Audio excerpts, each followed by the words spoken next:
Le réseau SRP Sol, en fait, ça a été une maturation qui s'est élaborée pendant plusieurs années. Ça remonte à une quinzaine d'années, le début de ces initiatives en sciences et recherches participatives sur les sols. Il y avait une direction sciences en société et une direction environnement. Et on a fait le constat qu'il n'y avait pas de recherche participative sur les sols. C'était vraiment dommage parce que c'était vraiment les sols montés comme un enjeu particulier dans la société. On avait un peu une lacune. L'intérêt de fédérer les projets de sciences et de recherche participative qui concernaient le sol. Il y en a quelques dizaines actuellement associés dans un réseau qui est animé par l'Association française des sols, qui d'une part permet aux porteurs de ces différents projets de communiquer entre eux et d'échanger sur leurs projets, met à la disposition des porteurs de projets des ressources documentaires et puis aussi permet à des nouveaux porteurs de projets de se renseigner auprès de cette expérience existante et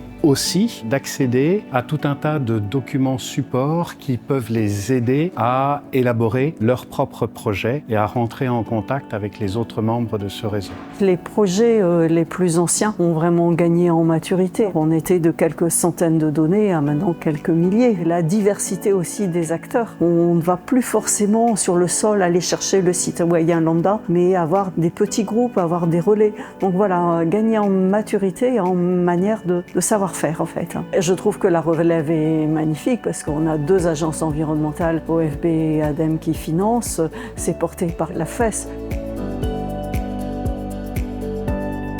On m'a proposé d'être, je vais dire, dans le noyau dur, puisque avec l'expérience que je peux avoir autour des outils de sciences participatives que j'ai développés sur la biodiversité, ça me permet de faire plein de retours d'expérience, de proposer des nouvelles idées, par exemple comment intégrer les jeux sérieux avec les outils de sciences participatives pour assurer une continuité. Et puis donc à plus grande échelle, donc le comité de pilotage de ce réseau me permet aussi de continuer les réflexions avec les collègues qui peuvent venir d'autres instituts. L'association se concentre sur la rédaction d'une charte qui indiquerait de façon claire quelle est la vision du réseau et de l'association en particulier sur l'animation de ce réseau, quelles sont les bonnes pratiques, quelles sont les recommandations que l'on peut donner pour arriver à faire des sciences participatives qui permettent vraiment de produire des choses nouvelles. L'intérêt pour des porteurs de projets en sciences et recherches participatives de rejoindre le réseau SRP de la FES, c'est finalement un accompagnement, la possibilité d'échanger en fait entre porteurs de projets justement sur les méthodes d'animation, les sources de financement. Aujourd'hui,